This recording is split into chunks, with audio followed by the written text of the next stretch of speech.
So today we're plunging headfirst into some really, well, mind-bending territory. Karma and reincarnation. Definitely mind-bending. Yeah. And these concepts, they aren't just like philosophical curiosities. They offer some powerful ways to think about life's patterns. Patterns, yeah. And our actions, where they lead, and that persistent question, what happens next? Exactly. What lies beyond this physical life? Right. And for this deep dive, we've got a fantastic collection of material you, our listener, shared.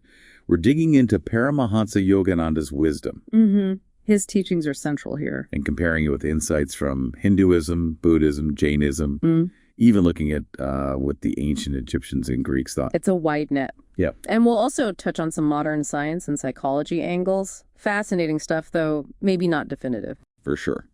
Our goal, really, is to pull out the key ideas from all these sources, make them clear, engaging, connect the dots. And hopefully spark some thinking for you without getting totally lost in the weeds. Exactly.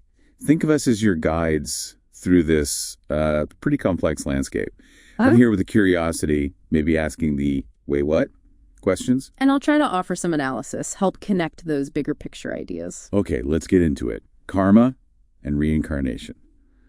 Where do we even start to make sense of it all? Well, a good place is probably just defining the core concepts. Let's start with karma. Okay, karma. At its heart, it's really the principle of cause and effect, but extending beyond just the physical world into our moral, our spiritual lives. Right. Not just what goes around comes around in a simple way.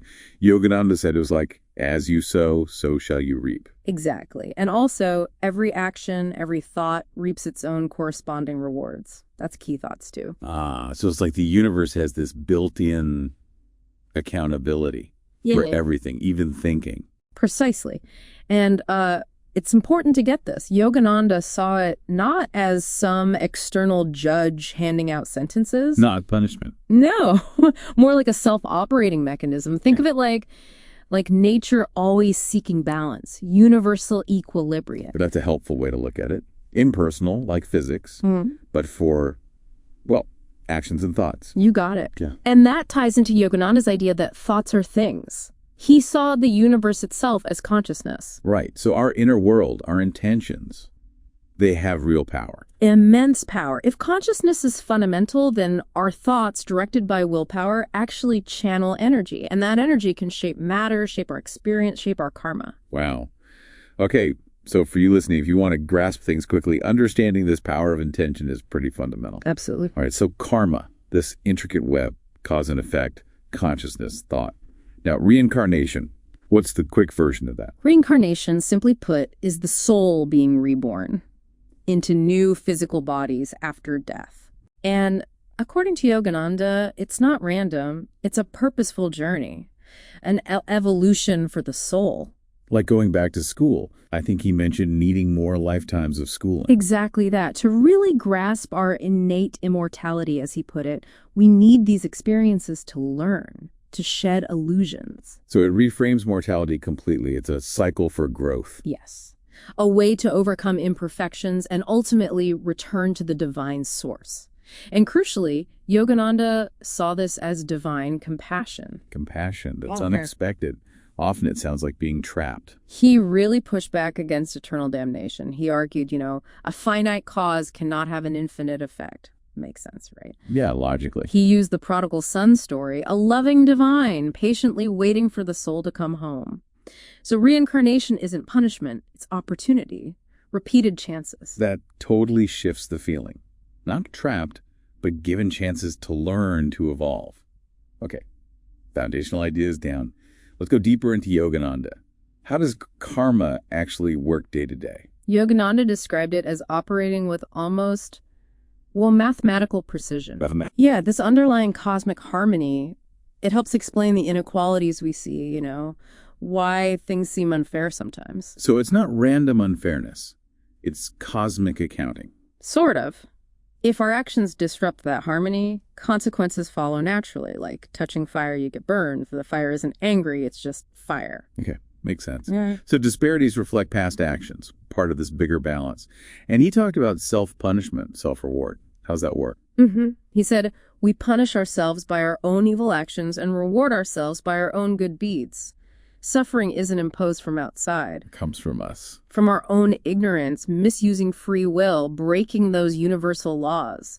Even hellfire, he said, wasn't literal flames somewhere. No. Then what? It's the internal agony, the suffering generated by our own accumulated negativity, our bad habits or harmful thoughts.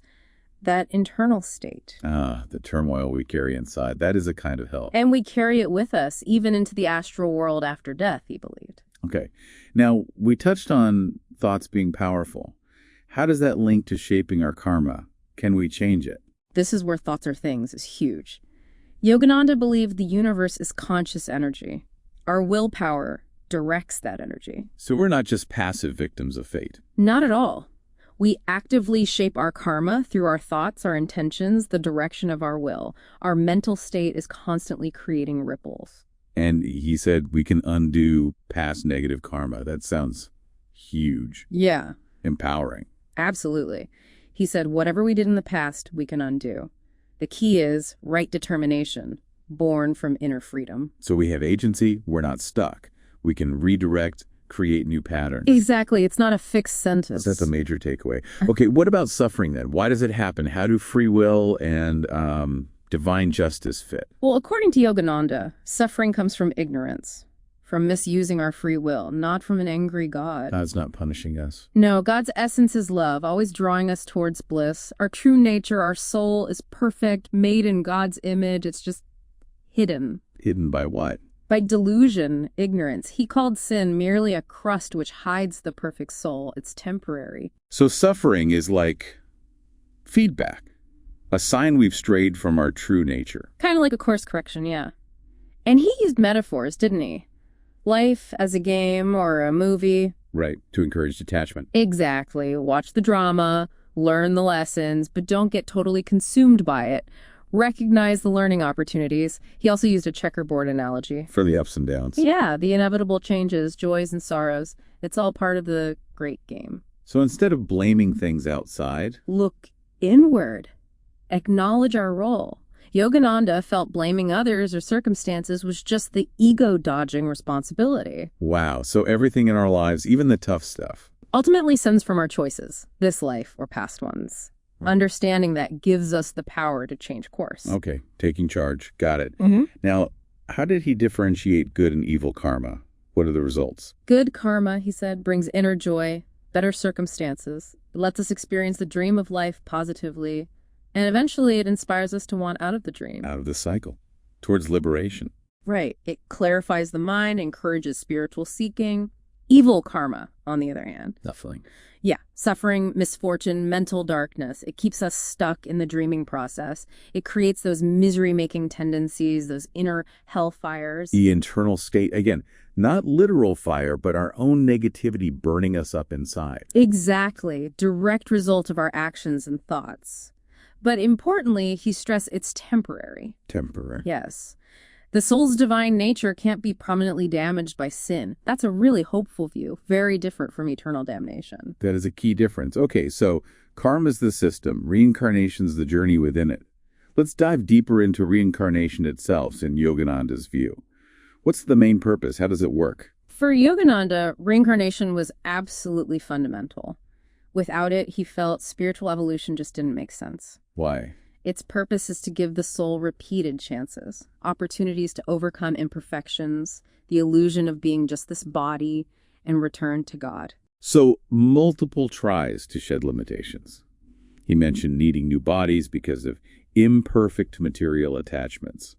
What are those? Basically, as long as the soul clings to desires tied to the physical world, possessions, sensations, relationships, it gets drawn back. Drawn back to experience them again. Right, like needing a spacesuit to explore space. If your desires are material, you need a material body. This goes on until the soul realizes its true spirit nature beyond those attachments. And karma directs where we're reborn. It's not random. Definitely not random. Yogananda said, like attracts like. Our accumulated karma, our vibrational energy, acts like a magnet. A magnet. Yeah, drawing us to families, situations, environments that resonate with our energy, our past actions. So good karma attracts better circumstances. Generally, yes. He talked about good parents with pure astral light attracting good souls, while souls with bad karma are drawn to environments reflecting their own issues. It's all set up for learning. Our soul's curriculum, basically. Yeah. Shaped by the past. Okay, now the 3 bodies he mentioned. Physical, astral, and causal. Can you break those down? Sure. It's like layers of existence. The physical body, we know, material, temporary. Okay. Then subtler layers. The astral body is key. Yogananda called it the base of operation for the ego after physical death. Ego's base. What's it made of? Mental energy, emotional energy, and what he called life-tronic energy, the life force itself, prana. And this astral body can create realities. Sort of dreamlike realities, yes. More advanced souls can navigate the astral plane consciously. He described the astral cosmos itself as beautiful, responsive to will. This sounds less dense than here. Much more refined, yeah. And beyond the astral is the idea body, or causal body, the most subtle. A causal, like cause. Exactly. It holds the seed ideas, the blueprints for both the astral and physical bodies. Everything starts as an idea, a thought form, before manifesting. So the soul is inside this idea body. Encased, yes. And corked with ignorance, he said. Liberation means removing those corks, breaking free from identification with these subtle bodies, too. Peeling back the layers. Yeah. Okay. What happens at death, then, for the average person? And what's that astral plane like? Yogananda gave a detailed picture. For an ordinary person, gradual paralysis, maybe sadness, helplessness, breath stops, a brief feeling of suffocation. Sounds rough. Briefly. But then often a rapid life review. And then release. A feeling of lightness, entering a deep, oblivious sleep, followed by a peaceful transition. Surprisingly peaceful after the struggle. Yes. Then the soul operates through its astral body. It can create those dreamlike scenes. The astral plane itself is vibrant, thought-responsive, different levels or spheres based on vibration. Higher levels for good souls, lower slums for others. Kind of, yeah. Oh. Refined realms for saints, less pleasant areas reflecting negative tendencies. And interestingly, reincarnation happens there too. Astral lives are much longer, though. So the journey continues even there. What about contacting people who've passed? Did Yogananda advise on that? He was cautious, warned about attracting unwanted, less evolved tramp souls. Oh, and He advised only inviting those you loved and who love you. The method involved deep focus at the spiritual eye, visualizing them, inviting them into that light. With persistence, he said, contact is possible. And he mentioned resurrection stories, too. Yeah, like the Ensenadas woman, the Serampore man, extraordinary examples he felt showing death isn't final and divine power can intervene. Remarkable claims. But the ultimate goal isn't just cycling through lives, astral or physical, right? Mm-hmm. It's freedom. Absolutely. Liberation, moksha, returning to God's omnipresence. That's the end game. And reincarnation is driven by, what do you call it, satanic force? Yeah, the force of wrong desires, ego attachment, that's what keeps us bound. So liberation means cutting those ties, transcending the ego. Okay, practical steps. How do we actually do that? Several key things. First, uprooting earthly desires through deep meditation, connecting with God. Realizing spiritual fulfillment makes worldly stuff seem less appealing. Okay, meditation is key. What else? Living for God, not ego. Shifting your motivation. Cultivating non-attachment, equanimity, staying balanced through ups and downs. Easier said than done. Definitely a practice. Also, seeking God first, trusting other needs will be met. Daily meditation, connecting with that inner silence. Inner silence. And dissolving the ego, the I and mine. And finally, he taught Kriya Yoga as a specific technique to speed up evolution. Kriya Yoga. Okay. And masters could take on karma. He believes so, yes. Advanced souls could voluntarily help disciples by absorbing some of their karmic burden. Wow. Okay, so the whole path, meditation, attitude shift, detachment-specific practices, consciously unwinding the cycle. That's the idea. Now, these ideas, karma, reincarnation, they pop up elsewhere too, don't they? Yeah. Let's broaden out. How do other traditions see them? They really do resonate widely, but with unique twists. In Hinduism, especially Vedanta, Karma is action and its results, samskaras, shaping future lives. Sometimes God dispenses the results. Buddhism. Buddhism stresses intention, sadhana, as karma. It's tied to rebirth and the goal of nirvana. More psychological, maybe. Less about substance, more about impulse. Intention matters more than just the act. Often, yes. And the goal is to halt the whole process. Jainism is unique, sees karma as actual subtle matter sticking to the soul. Matter, wow. Yeah, obscuring its purity. Liberation comes through asceticism, stopping new karma, burning off old. Very much individual responsibility. Theosophy talks about a law of order and opportunity, restoring balance. So common threads of cause-effect, cycles, responsibility, but different mechanics and goals sometimes. What about reincarnation specifically in those traditions? Also widespread. Hinduism has samsara, the endless cycle, with the soul, Atman, moving through bodies until moksha, liberation. Buddhism talks about rebirth, right? Not exactly a permanent soul. Correct. No permanent self, but a mind continuum carries influences from life to life within samsara. Nirvana is the end of that. Tibetan Buddhism has tulkus, recognized reincarnate lamas. Fascinating. Jainism also has the soul, jiva reborn, based on karma. Even ancient Egyptians had ideas about cycles of death and rebirth. And Greek philosophers Pythagoras, Plato, talked about metempsychosis, soul transmigration. Plato's mythosaur. Right? Exactly. Theosophy sees it as evolution. Modern spiritual movements often view it as learning, growth, working through karma between lives. It's incredible how persistent this theme is, across cultures, across time. It seems to tap into something deep in us. Okay, shifting gears now. Modern science and psychology. What's been explored? Past life memories. Right. Dr. Ian Stevenson's work at the University of Virginia is probably the most famous, really rigorous research. What did he do? He investigated thousands of cases, mostly children, who spontaneously reported memories of past lives. He documented their statements meticulously, then tried to verify them against records of deceased people. And did he find connections? In many cases, yes. Sometimes strikingly specific details. He also documented corresponding birthmarks or defects linked to wounds on the supposed previous person, even cases of xenoglossae speaking unlearned languages. Wow. So did he conclude it was reincarnation? He was conscious. He concluded that for the strongest cases, reincarnation seemed the best explanation, better than fraud, fantasy, or genetics, but not definitive proof. Still, very thought-provoking. There were criticisms, though. Oh, yes. Potential leading questions, cultural factors, confirmation bias, the anecdotal nature. But his work definitely spurred ongoing research. Raises deep questions about memory, consciousness. Okay, what about neuroscience? Consciousness after death, near-death experiences, NDEs. Well, the standard view is brain stops, consciousness stops. It's a product of the brain. Right. But researchers like Dr. Sam Parnia challenged that simple equation. His AWARE studies looked at cardiac arrest survivors. How do they find? A significant number reported clear, lucid experiences during the time their brain activity should have ceased by conventional measures, out-of-body perceptions, sometimes verified later, life reviews focusing on ethics, morality. Not just hallucination. Parnia argues they seem distinct. While other scientists offer explanations tied to brain chemistry during crisis REM intrusion, serotonin surges, Parnia suggests consciousness might be more complex, maybe interacting with the brain, not just produced by it. So, again, not proof of an afterlife or reincarnation, but it complicates the simple brain equals consciousness picture. Yeah, exactly. It suggests our understanding is incomplete, maybe deeper than we think. And what about quantum physics? Does that connect to any of this? It sounds pretty speculative. Highly speculative, yes. But people do draw parallels. Things like quantum entanglement suggest interconnectedness.